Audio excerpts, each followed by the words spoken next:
Have you ever said yes to something you did not want to do, then spent the rest of the day angry at yourself? Maybe a friend asked for a favor when you were already tired. Maybe someone kept pressing you to attend an event, lend money, help with work, or do something you simply did not have the energy for. And instead of just saying no, you started explaining, apologizing, justifying, and overthinking every word. For a lot of people, saying no does not feel hard because of the word itself. It feels hard because of the guilt that follows. You start worrying about sounding rude, selfish, cold, or disrespectful, so you keep talking, hoping that if you explain enough, people will accept your no without getting upset. But here is the truth. The more you explain, the weaker your boundary can become. In this video, I want to show you how to say no without turning it into a long speech. You will learn why over-explaining happens, why it makes people push harder, and how to set boundaries clearly without sounding mean. By the end, you will know how to protect your peace without guilt, drama, or endless excuses. Stay with me till the end, because this can change the way people treat your time, your energy, and your respect. And before we continue, subscribe to this channel and share this video with someone who needs stronger boundaries. Now, let us get into the next chapter. Now, here is the first thing you need to understand.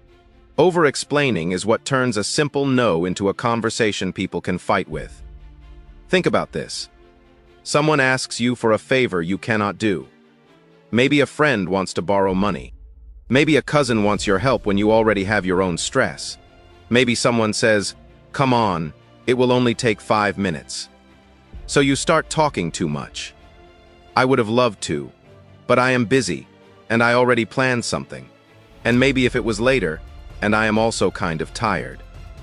At that point, your no is no longer standing like a wall. It is standing like a door half open. And when people hear too many reasons, they stop hearing your boundary. They start hearing your weakness. Not because they are evil, but because a long explanation creates room for negotiation. So this is the first practical rule. Keep your no short. Say, "I can't." Say, "That does not work for me." Say, "I am not available." Then stop. You do not need to prove you are a good person. You do not need to give a full defense like you are in court. A strong boundary is not loud. It is clear. And that is the first shift this video wants to give you. Stop adding extra words to a decision you have already made. The more you explain, the more people think they can change your mind. In the next chapter, I will show you why guilt is the reason most people keep over-explaining in the first place. Before we continue, if you have been enjoying this video and learning something from it, take 1 second to subscribe. Do not watch from the sidelines while everyone else learns how to protect their time, energy, and peace. Subscribe and become part of the people actually improving themselves, not just thinking about it. Now, here is the deeper problem most people do not realize. A lot of people are not bad at saying no because they are weak. They are bad at it because they are scared of what happens after the no, the guilt, the awkward silence, the fear of disappointing someone. That is why people over-explain. Maybe your friend asks for money when you are already struggling financially yourself. Deep down, you know, saying yes will stress you out even more. But the moment you think about saying no, your mind immediately starts attacking you. What if they think I am selfish? What if they get upset? What if this changes the relationship? So instead of giving a clear answer, you start trying to soften the blow with explanations. But here is the uncomfortable truth. Constantly saying yes to keep people happy slowly teaches them that your boundaries are flexible. And over time, that creates something dangerous. Resentment.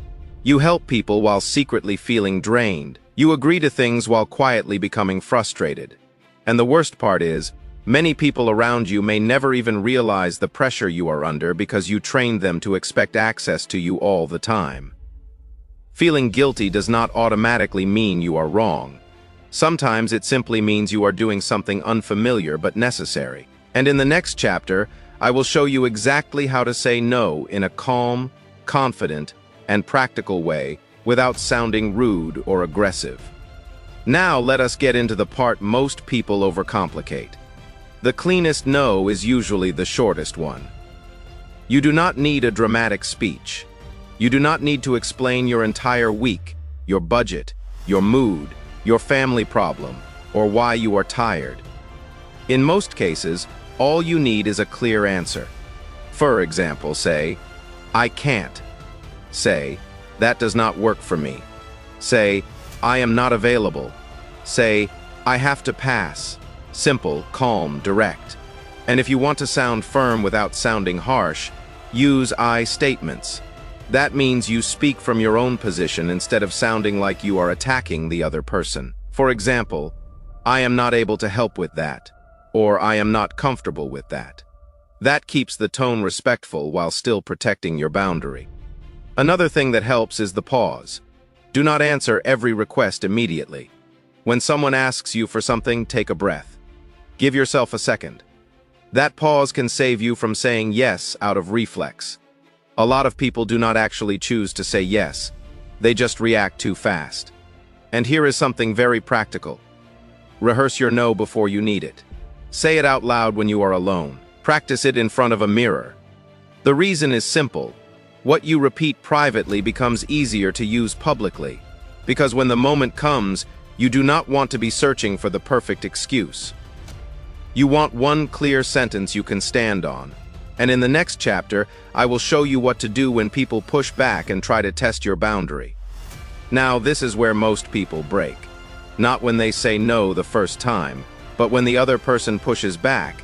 Because some people will not accept your boundary immediately, they will question it. They will guilt trip you.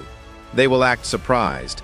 Sometimes they will even make you feel like you are doing something wrong just because you did not give them what they wanted. And this is exactly where over-explaining becomes dangerous. For example, imagine you tell someone, "I can't make it." Then they reply, "Why?" immediately. You panic and start adding more details. "I am tired. I have been stressed lately. Maybe another day." Now the conversation has shifted. Instead of respecting your answer, they start looking for ways around your reasons. "Come on. It is just for 1 hour. You are always busy these days. You have changed." This is why you need to learn one powerful skill. Repeat your boundary without creating new explanations. If you already said no, do not feel pressured to invent a better excuse. Calmly repeat yourself. "I still can't. It still does not work for me. I understand, but I am not available. That is it." And here is an important truth. When people keep pushing after you have already answered clearly, they are usually not confused. They are testing whether your no is solid or negotiable. You do not need to become aggressive. You do not need to argue.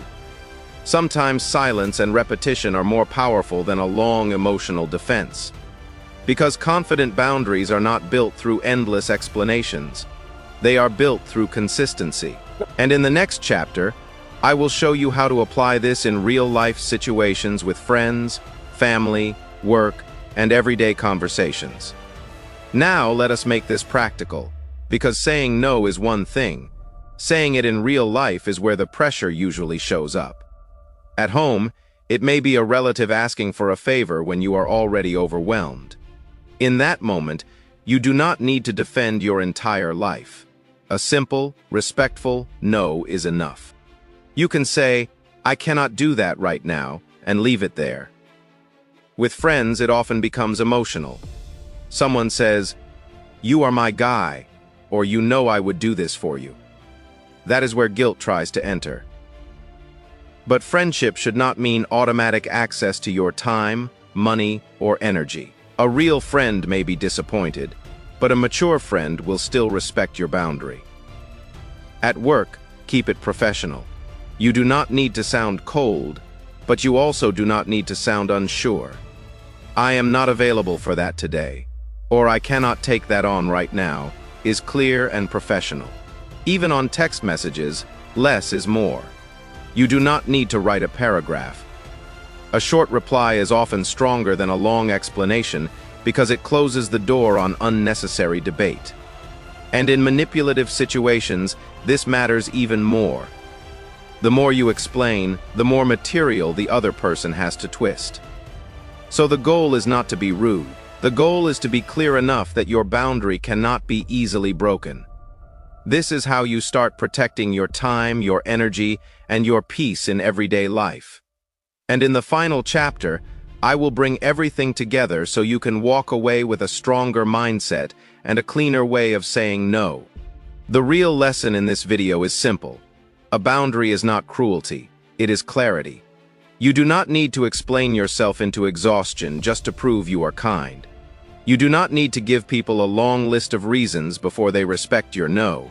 And you definitely do not need to keep sacrificing your peace, just so nobody feels uncomfortable for a moment. The truth is, every time you say yes when you mean no, you teach people that your limits can be bent. But every time you say no clearly and calmly, you teach them something different, that your time matters, your energy matters, and your word means something. That is the shift. Start small. Use short answers. Pause before you respond. Stop defending every boundary like you are asking for permission. The more you practice this, the less guilty it will feel, and the more natural it will become. You do not have to become rude to become respected. You only have to become clear. So remember this. A clean no is stronger than a long excuse. If you watched this far, subscribe to the channel right now and drop a 100 in the comments. That lets me know you stayed to the end and are serious about building stronger boundaries, and carry this with you. The next time you say no, do not apologize for having a backbone.